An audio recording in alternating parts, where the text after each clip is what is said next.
Hi, my name is Eva Venice. I'm a Pilates instructor and a corrective exercise specialist living in San Diego, California. If you've been with me for a while, you probably know that I ran another telesummit earlier this year. It was called Pain Free for Life. Pain Free for Life Summit had a huge following because chronic pain is such a burning issue these days. And up until this day, I keep receiving emails from people who ask me to continue exploring the subject of chronic pain. This is the reason I brought together this current telesummit, Heal Your Chronic Pain, because I want you to meet the most intelligent, brightest minds of the health and wellness industry, so you can learn about their techniques and their methods, and you can see what they offer that could contribute to your health. In my online coaching program and in my private Pilates business, I meet people on a daily basis who usually suffer from a lot of chronic pain, and they know very little about what else is out there, what they could do to eliminate the pain.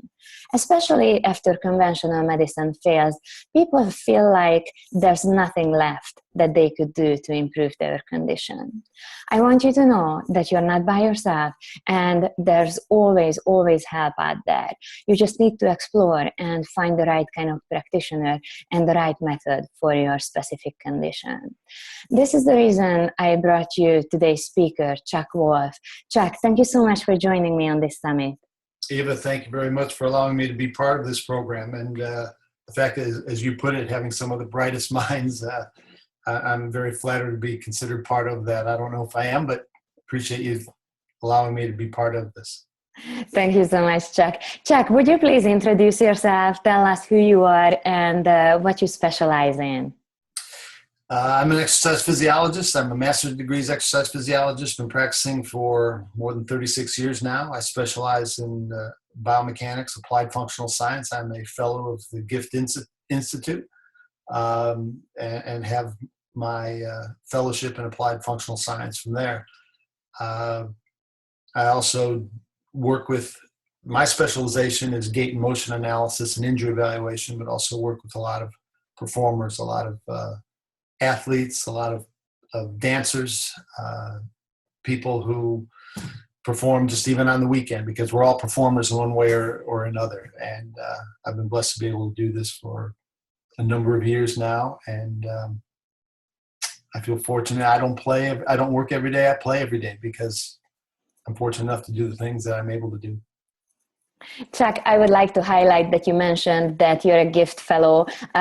Just in case people don't know what it is, I want to tell everybody that that's a huge thing. I also took a course. I also graduated from a course at the Gray Institute. I am not a gift fellow, but I completed the Applied Functional Science course, and it was such an eye-opener and such a fantastic course for me.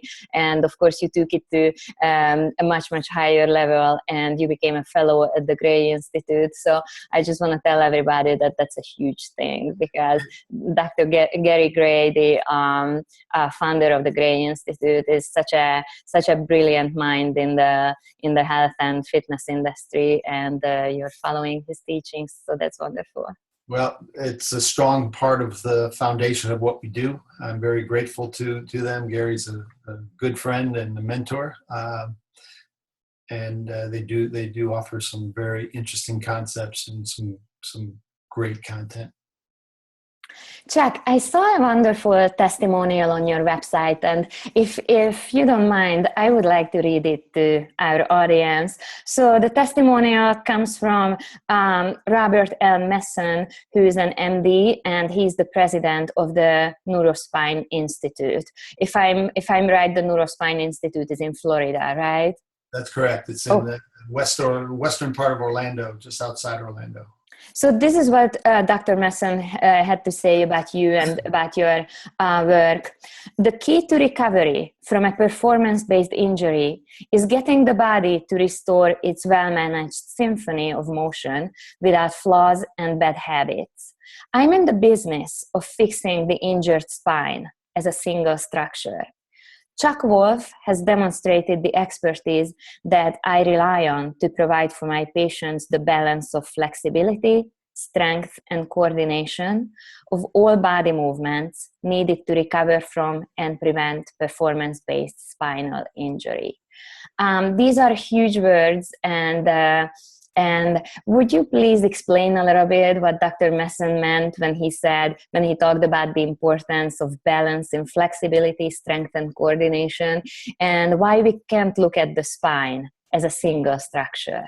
Well, Eva, first of all, I'm extremely blessed to be able to have a relationship with Dr. Masson, because I've been fortunate enough to work with many wonderful doctors and surgeons, particularly in the orthopedic industry. But when it comes to Neurospine Institute and neurosurgeons, Dr. Masson is head and shoulders above nearly any other neurosurgeon, definitely in the United States, if not the world. He was formerly the medical director for spine surgery for Johnson & Johnson, and is just extremely gifted, extremely bright, and forward-thinking. And when we first met, it was a colleague of mine who saw my philosophies and how I look at movement in the three-dimensional world, and he said, "You've got to meet this Dr. Masson, because he thinks medically in 3 dimensions." So I observed one of his surgeries, maybe 10 years ago, and we just hit it off immediately. To hear him from a medical perspective look at the spine and how it moves in 3 dimensions, and then he was asking me how I view the spine and how it moves in 3 dimensions, but also the impact upon the spine.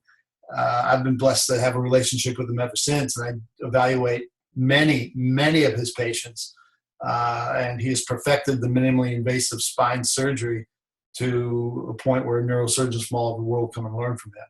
So when he looks at the spine, he even says that the spine surgery, typically spine surgery today, is being done how ACL injuries were done back in the 80s, where you have big incisions and you have major tissue damage with the incision and limitations. And he's looking at the spine as a sports injury. You know, if anybody has a spine issue, it's a sports injury. That's how he approaches it. So when you look at the spine, you've got 144 muscles or so in the back, and the good majority of them run on angles. So when we look at spinal motion, it really likes to feed off of rotation in the transverse plane. Now, that's the full spine from the cervical to the lumbar. The thoracic spine is very conducive to transverse plane motion. The lumbar spine is not that conducive. Cumulatively, anywhere from 13 to 15 degrees of rotation on average, and then that feeds into the hips. So when you step back and look, okay, why is the back taking a hit? Many of the issues with back pain or back injury is the back is taking the brunt of something that should be moving, and it's not, and the back is the victim making up the difference. So when I step back, and I've noticed certain tendencies and certain traits on the people who have back injury that I've evaluated. They have limitation in the thoracic spine, they have limitation in the pelvic girdle, and they have limitation in the foot and ankle complex, what I call the big movement rocks. If you don't have proper function in the foot and ankle to allow calcaneal eversion and ankle dorsiflexion, which will allow the tibia to internally rotate, the femur to internally rotate, the hips to internally rotate, where the hips will then greatly influence the lumbar spine. If that's limited in motion, we still have to go through some rotation. The spine often takes the hit, and the lumbar spine will start breaking down with that lack of transverse plane motion through the hips, but also up at the thoracic spine. And so the things I look at with people who have spine or low back problems is what's going on above and what's going on below and what's going on down at the foot and ankle, because the lumbar spine is stuck between the hips and the thoracic spine, greatly impacted by what goes on at the foot and ankle complex. So don't look at the spine as this single structure. You've got 7 levels at the cervical, 12 at the thoracic, 5 at the lumbar, but how does the shoulder affect the thoracic spine, and the shoulder movement affect the thoracic spine, as well as the thoracic spine affecting shoulder issues? When I've seen people with shoulder problems and they don't correct the cause of the problem, I've seen people come in and say, no, my back's bothering me now. Or if they've had a knee or a hip issue or a foot and ankle problem, I've seen many people who have who have had ankle injuries, the discomfort is been taken care of, the inflammation's gone, but the motion isn't there. It's got to be made up somewhere, and often I see that in the back. So, there's been a common theme in earlier history of the fitness industry that when you work with somebody who has back pain, don't take them through rotation. Well, to some degree, that's true. You don't want to take them through rotation in the lumbar spine, but you better capture it in the pelvis, and you better capture it in the hips and the thoracic spine, because we need to rotate. And back in the early days, it's still, I hear people when I'm out presenting still talking about neutral spine. We don't want to work or live in neutral spine. You can move through neutral spine, but neutral spine is being where one segment is stacked on top of the other and move pretty much, the real movement moves pretty much at the same pace, but there's no relative motion, meaning relative motion of how one segment affects the other and how one segment moves in relation to the other. Our bodies are integrated series of relative motions. And if we stay in neutral spine, you're going to see that the tissues around the spine are going to shorten. They're not going to glide over each other very well. They're going to get tight. We start to see the facets start banging into each other. They start to create degeneration. The tissue doesn't move very well. The nutrition to the tissues, the fluid into the tissues doesn't flow very well. And that's where we start to see inflammation, and that's where we start to see chronic pain. So look at the spine, but I always envision the spine as almost like a spiral staircase. I also know that the spine has to move in all three planes of motion: flexion, extension, rotation, and frontal plane, ab and adduction. We need to incorporate that, but the motion has to come from the big movement rocks. There's a cue that I always use. I tell people who have back pain, I tell people I don't care if it's somebody who's had injury or if it's a high-level athlete, imagine there's a flashlight in the navel, and I call that flashlight the beacon of life. Anytime that you rotate, shine that beacon of life all around the room, because where the pelvis goes, the lumbar spine will follow. And if we keep those things in mind, and we keep the foot and ankle mobile, and we keep the thoracic spine mobile, there's a lot of people that start to feel better when they've had back issues. They start to feel better. Thank you so much for explaining this, Chuck. I really enjoyed listening to you, especially because I share your views 100%. I can't even remember when was the first time when I came across this philosophy. Maybe when I was studying the biomechanics method with Justin Price, that we were talking about the foot and ankle, the hip complex, and how it influences the spine, and also in the Gray Institute as well. The feet and ankle, the hips, the thoracic spine are the major landmarks of the body. So I always make sure that that's where I start with anybody, not just with somebody who has back pain, but with every single client of mine.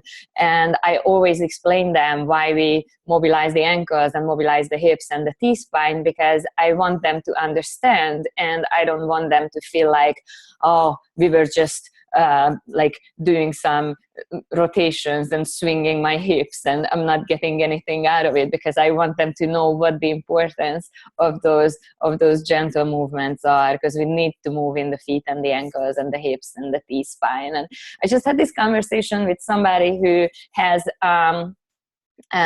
who had spinal fusion surgeries, a couple of surgeries in the past, and I tried to make her do a movement for me, and she was like, "No, I'm not doing that. I have screws in my spine." And I said, "It's okay. Daily life requires you to move sideways and to bend forward and to rotate. Even if you just look over your shoulder when you change lanes in traffic, you're already rotating your spine." So I think there's a huge fear factor when it comes to spinal movement. But if we think about it, daily life requires us to move three-dimensionally, so we cannot just face forward and not move the spine. Well, and you're right. We have to be able to do that. And for years, we looked at the lumbar spine as this big red zone, this big caution that, oh, you've got to not rotate. You can't move them very well, or they shouldn't move very much, I should say.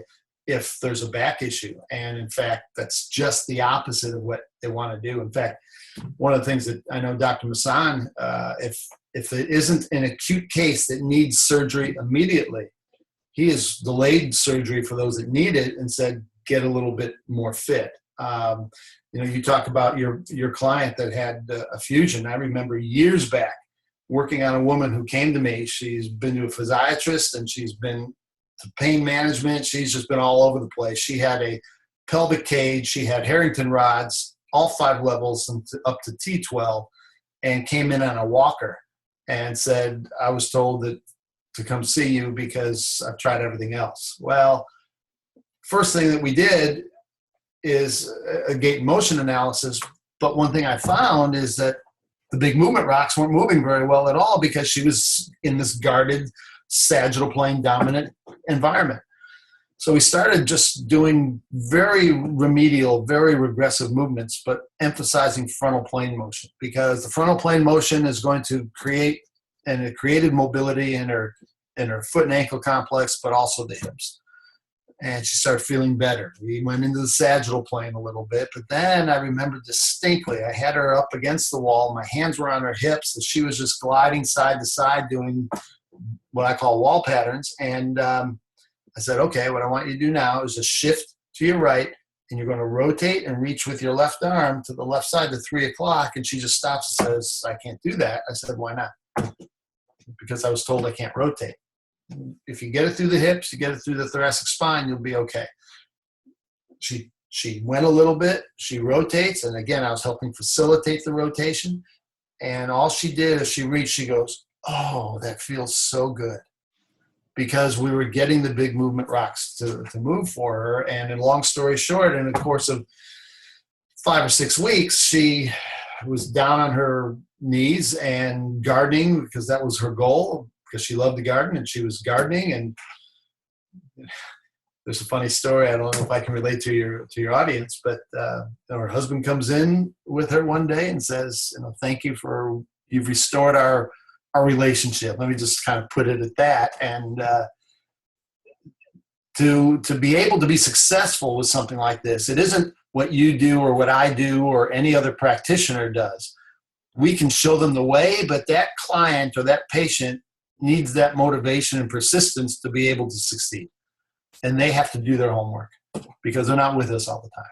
So if we can empower them a bit, they're going to succeed. Chuck, what kind of homework do you give people? Well, it depends on what the issue is. If it's somebody, in this case with back pain, it's remedial movements. There's a list of remedial movements that I use, and the physios I work with and other trainers that I work with that have attended my mentorships that have learned this and said, we kind of said, we've got to get those big movement rocks working. And the remedial movements are these wall patterns, which are a very safe and controlled environment, a wall banger, which is essentially a rotational squat, but you work within the thresholds of the individual and not necessarily make it subjective, but make it very objective, task-oriented, goal-specific movement that they gradually increase the range of motion. Now, when they gradually increase the range of motion, and again, emphasizing the big movement rocks, as the tissues lengthen under their own body weight, they're inherently going to get stronger. So we design programs essentially based around those type of principles and concepts and say, I want you to just gradually increase, let it be if it's your range of motion or if it's repetitions or time, but the quality of movement has to be good. If the quality isn't there, and we show them what the quality is, and again, when I watch my clients and patients, I'm looking at what's going on at the quality of their movement in the big movement rocks. Because when you look at the big movement rocks, again, the foot and ankle, hips, thoracic spine, I believe that they're the major accountability for injury, for chronic injury, particularly when we look at the number one injury is back pain. Second is knee, and the third is shoulder. Well, the lumbar spine is stuck between the hips and the thoracic spine. The knee is stuck between the hips and the foot and ankle. and the shoulder is greatly dependent upon the thoracic spine and the scapular motion. Those motions are greatly dependent upon pelvic motion, which is greatly dependent upon the foot and ankle. So all of a sudden, these local injuries are really more global injuries, and we need to look at the quality of movement. Chuck, why do you think so many people develop tightness and immobility in those major movement rocks? Does anybody have one of these? Probably. Looking like this, and our life becomes more efficient by sitting at a computer a lot.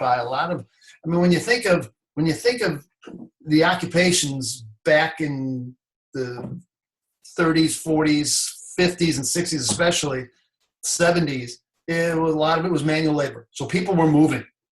And as technology, as wonderful as it is, has become greater for us and improved our efficiency, it's also, I believe, really impacted the activity levels in the majority of people. So we sit a lot, we watch TV, we play with our devices, we're at the computer, but are we getting up and moving on a regular basis? Are we getting the hip extension? Are we getting into shoulder girdle and thoracic spine mobility? And I think, frankly, we're not. And we're getting much too sagittal plane dominant. And that's creating a cadre of reactions that just limit movement and limit, particularly in the frontal and the transverse plane. No wonder so many people injure themselves during daily life activities or in the gym or in an exercise class, right? Because daily life and exercises require us to move in 3 planes. So if most people are stuck in one plane and all of a sudden they go and take a class in the gym, or they need to lift something unusually heavy and maybe they need to shove it into a small space, they go through movements that their bodies are not exposed to in daily activities. So all of a sudden injury happens, and I think it's important that people put an emphasis on mobilizing the body and getting it functional before they set any other fitness goals, because it's so hard to recover from an injury, yet it happens so easily. Well, and you're hitting on something. It is the fact that what we used to do and whatever our lifestyle is, we still think we can do the things that we did 10, 15 years ago, at least up here. Maybe in here too, but does the body react accordingly? And in most cases, it doesn't. So, and what's interesting when you study movement and we look at fitness as an example, fitness has this connotation that you have to go and exercise at a gym or go run or bike or walk or whatever the case might be, which is all good. I'm not saying that we shouldn't. But if we move more and we move from the big movement rocks and we move in 3 planes of motion and we get back to the caveman, cavewoman thought process of hunters and gatherers, so to speak, a lot of these injuries start to subside. They start to go away. And you still maintain strength. So we have to define what is it and what's the goal and the objective of the individual, I believe. And if it is to be a weekend warrior and play sport, you better do something during the week to prepare for it. Totally. Chuck, what are the most common health problems that you see patients, clients with? I assume it's not all lumbar spine, right? I see a lot of lumbar spine. Uh-huh. Obviously, with my relationship with Dr. Masson, I see a lot of lumbar spine. But I also see a lot of shoulder and elbow problems. I see a lot of knee issues. I see some cervical spine issues. But the reason I'm saying a lot of shoulder and elbow problems, I work with a lot of baseball players. And way back in the day, way back, more than 40 years ago, I played professional baseball. So I understand baseball and I understand the throwing motion extremely well. And I'm blessed to be able to correlate not only the baseball, but with the biomechanics understanding and the biomechanics of throwing. So when I see shoulder and elbow problems, again, with a lot of young players, there's a limitation usually somewhere in the big movement rock. But I see, again, knee, I've seen shoulder. I've seen cervical spine issues. There isn't just one that I just specialize in. I see foot issues and. Chuck, do you use some kind of framework or a step-by-step method when you see a new patient, a new client? Everybody that comes through goes through an intensive health history, and they go through a gait and motion analysis. And I'll start with that by just having them walk. I just want to see how they move naturally. Then I may modify their gait a little bit. I may have them take a longer stride or short stride. I have them reach bilaterally in rotation, put them on the table, and I want to see what's going on at the foot and ankle and the hips. So I'm able to kind of blend in an isolated manner what goes on the table and then correlate what I should see in movement, in integrated movement. A single leg squat, just a mini squat, if they can do it, tells me a lot. And then I use a functional movement grid where your clientele may have seen that. It's a mat that's circular. It's divided in 15-degree increments, different colors in the grid. I use that to do various excursion tests, and that's essentially what I'll do. Where I see a limitation, then we can extrapolate where the compensation is. Well, we may test them into their limitations and see what their thresholds are. Based upon that, then we'll give them an exercise program that definitely includes flexibility, integrated flexibility, what I call flexibility highways, because there's that chain reaction of the limitation is going to create a compensation elsewhere, but also a lot of joint mobility is dependent upon other joints in the body to be successful in the movement. So they'll get a strength program that's going to typically start with a remedial movement to get the mobility in the movement rocks first. And then I'll start working on strength, because when I see people who come in that have limitation in the movement rocks and weakness, the body's natural ability is to kind of limit the motion and stabilize the joints. Well, if I see somebody that's too stable, I'm not going to build strength on top of that, because that's going to create stability, is going to create further stability. So I need to mobilize them first under their own body weight. Maybe some massage is useful, just maybe some joint mobs is useful, but I need to get those big movement rocks working first before I start going through a strength phase and a heavy strength phase. And excuse me, people, particularly the young athletes, I have to really emphasize this first, that this is going to be boring. We're going to take a look at your movement. We're going to mobilize the joints that need to be mobilized first. We'll then feed you into some remedial movement patterns to eccentrically load in 3 planes of motion, so you can control that increased range of motion. Once that quality of movement is good, then we'll start building the strength. And that's where we'll build from there. But flexibility to me is equally, if not more so, important to reducing the risk of injury, because the majority of the injuries that I evaluate, there's just lack of motion somewhere. Absolutely. Thanks for explaining that, Chuck. Especially what you said about young athletes, that they are eager to gain strength and build muscle and everything else. I think it's very smart to tell them right away that, hey, this is going to be boring. You're going to have to take a step back before you take a step forward, right? And just include them in the process. Hey, you have to suffer through that, not really suffer through this, but you have to put up with it so we can take the next step forward. You're absolutely right. And they have to understand that, but they have to be part of the process. If they don't buy into it, if they're not part of the process, we will not be successful. I'll guarantee you we will not be successful, because they have to do their due diligence and do their homework away from what we all do and what I do with them. So if they don't buy into it, it's not going to be successful. And there's been times that I just know that they're not buying into it, or they don't do their work. And I say, look, we can try this again, but it's up to you to make this successful. If you don't want to do it, then go find somebody else. And I'm not going to be able to help you.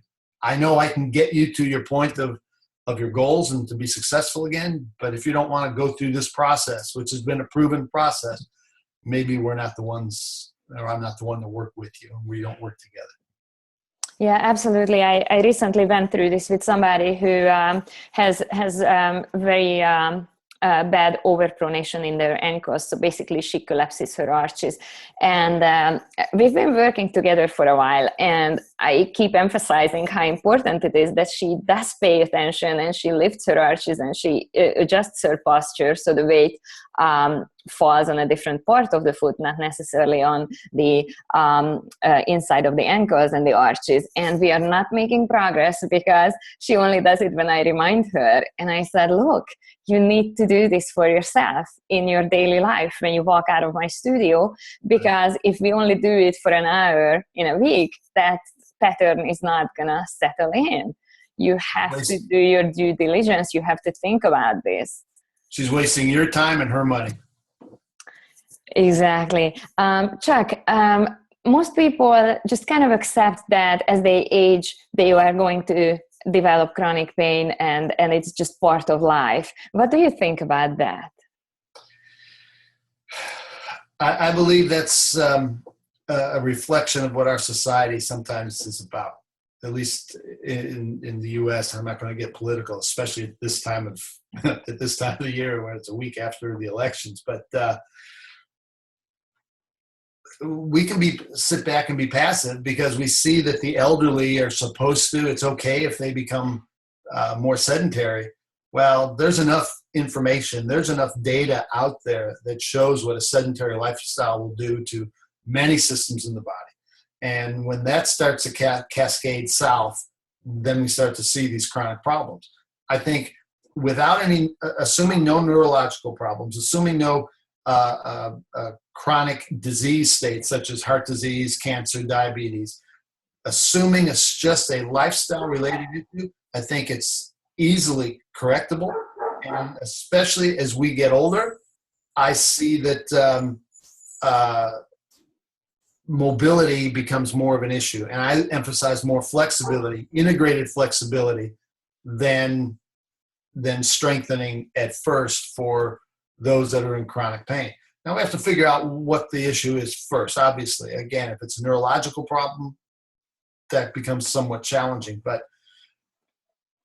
sedentary lifestyle, chronic and pain related to sedentary behavior, chronic pain, I believe in the good majority of cases can be somewhat reversed depending on the length of the issue that's been going on. If there's any degeneration, if there's any capsular issues that are involved, you can improve it. Can we always prevent it? I can't say we can prevent it, but we can't prevent anything, but we can reduce the tendency and the risk of injury or the severity of the chronic limitations.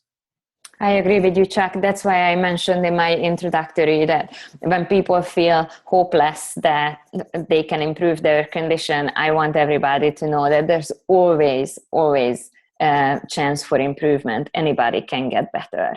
And with that, Eva, I think it's really important to set goals and realistic expectations for those that are in chronic pain, that do decide to use movement and exercise as a modality to improve their condition. I think specific goal setting and realistic expectations between them and the healthcare practitioner, or between them and the fitness professional, is really critical, because obviously those with chronic pain, not only is it affecting them physiologically, but it affects them spiritually and psychologically. It affects their nutrition. It affects many systems in the body. If we set them up for too great an expectation, we could be setting them up for failure, and I believe really create the reverse impact than what we're hoping to gain. Chuck, if somebody in our audience feels inspired by what we've been talking about, and they want to get started and they want to embark on this path of feeling better and improving, where should they start? Well, I think they need to find healthcare or fitness professionals that understand movement. And that's the key, in my opinion, first. I think they need to have a good physical by a qualified physician, just to make sure that their systems are able to handle the increased movement and intensity. Let it be if it's from a cardiovascular standpoint, a musculoskeletal standpoint, from an endocrine standpoint. You need to have that medical clearance first.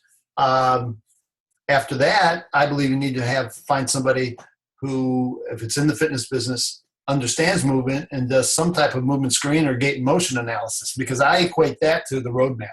We can get to many places from different routes. Some are more direct than others, but I need to have a roadmap to know where I'm going and how I'm going to plan the strategies for the client or the patient that I'm working with. So those to me are really, really critical.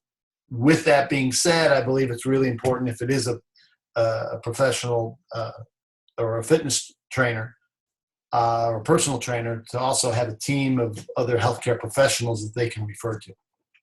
Absolutely, Chuck. I 100% agree with you. I was just having a conversation with a new client who, she's in her 70s and she has Parkinson's disease. And she's been working out with a personal trainer for probably 4 or 5 years. So I was just poking around, just trying to find out what they've been doing, her and the trainer.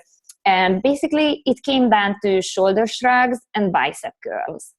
And I was really bummed out because she has serious problems with her gait, and there are so many other aspects of her movement and her health that could be improved through fitness. And I feel like she pretty much wasted 4 or 5 years on doing bicep curls and shoulder shrugs when they could have worked on her gait and her rotation and everything else. So just wanted to point this out, that there could be a big difference in quality between personal training and personal training. And you're right. What's frustrating to some degree in the fitness industry is that there's, at last count, somewhere around 240, 250 certifications in the business. But how many of them are really worth good quality and have good content and empirical evidence behind them? The majority of them don't. That's kind of frustrating. Also, there's no licensure to some degree. I'm not saying that's in a way that's bad, in a way that's good, because licensure also then gets to be very territorial. The thing that's also frustrating for me is, and I'm not throwing stones at the physical therapy world, but they believe that they should, in old times, I'm not saying now, were very resistant to fitness professionals being able to understand movement and to come up with programs, because they felt that was in the physical therapy domain. That's changing.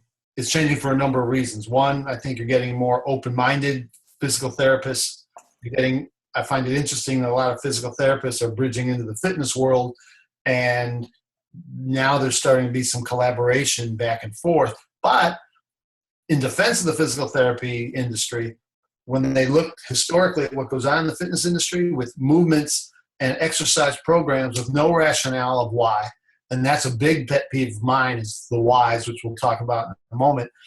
But when you've got some of these trainers that are just don't understand movement, but are going to prescribe shoulder shrugs and bicep curls as an example with not a rationale of why, that's a problem. So the physios didn't have the confidence in the fitness industry. That's changing for the good. But the fitness professional needs to start understanding not only frequency, intensity, and duration, but they better start understanding movement. Yeah, you better understand cardiovascular physiology. You better understand renal physiology, muscle physiology, but you better start understanding real biomechanics, not just the isolated information, even though it's good, but isolated information in the book, because we're missing a huge boat here. And those that are practicing it are seeing some very good results. But I'll just, if you don't mind, I want to go back. I'm getting on a soapbox for just a moment. As far as the aspects of why the fitness industry does a great job, and the physio industry as well does a great job of what, when, and how. What's wrong, or what are we going to do today? When are we going to do it? How are we going to do it? when is it going to be incorporated within the program? But especially the fitness industry and the physio industry is so don't understand the whys. We have to understand the whys of, if somebody presents to you with a problem, with a chronic problem such as back pain or such as knee pain, the site of the injury typically is not the problem. It's a joint level above or below, or 2 levels above or below that becoming limited in motion. We see a compensation at the site of the injury. We better step back and understand what's going on from this global perspective before we start doing things from a local perspective.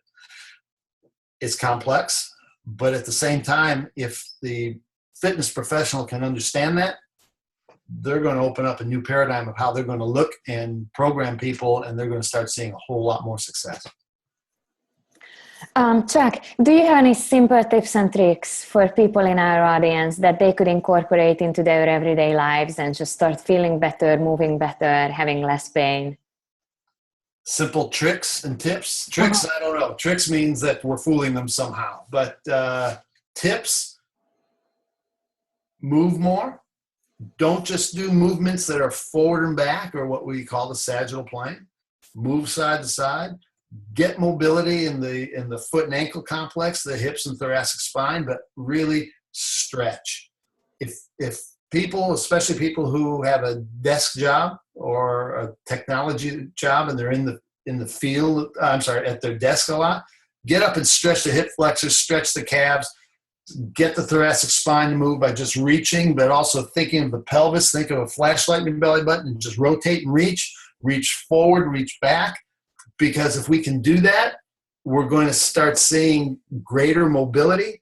And I believe if we have greater mobility under control and not just try and get mobility for the sake of mobility, but get it from the big movement rocks, you're going to see a lot of these chronic discomforts at least be reduced or go away. Yeah. Thanks so much, Jack, for sharing that with us. One more question. Do you have anything exciting going on in your life that you would like to share with us? Any new programs, anything that you're putting out there? Well, let's talk professionally. Hopefully early part of next year, I'll have a book that's being published. It's called Insights to Functional Training: Principles, Concepts, and Applications. That's been working now for more than 2 years, and hopefully it's coming to fruition very shortly. We're in the second phase of editing right now, so hopefully that will be out early part of next year. This is more sports related, but a huge passion of mine is shoulder and elbow injuries amongst baseball players, particularly the ulnar collateral ligament injuries. I've been doing a study now for the last 6 months and have been finding some very interesting information, not just from the research that I read, but from a biomechanical standpoint of limitations in throwers, particularly in their opposing hip of their throwing arm, that is not being discussed very much. And word's getting out there, and we're having some good results with that. Plus, we're identifying ways to reduce the time under tension on the ulnar collateral ligament. So I know that's more of a limited population, but it's a deep passion of mine, obviously because I was a baseball player, but also I get so many referrals from orthopedic surgeons. I get at least 3 a month now for probably the last 12 to 14 months for elbow injuries. And they are not all professional athletes, I assume. Oh, no. Right? I'm seeing the majority of them are in middle school and high school. Oh. So it's an epidemic in the baseball world. But those are the two major excitement for me. I mean, we'll be presenting next year at the various conferences. Working on, I've had a mentorship now we've done 6 mentorships. We're looking to do level 2 next year. So it's going to be, the mentorship now is just kind of it's general information that talks about movement, how we can assess, how we can identify and work on programming, identify certain risk factors for particular injuries and programming. But level 2 is going to be more specific to the assessment process. How do we work and strategize to come up with solutions for these issues? So that hopefully we'll have in the first quarter of next year. Fantastic. Lots of exciting things going on, happening.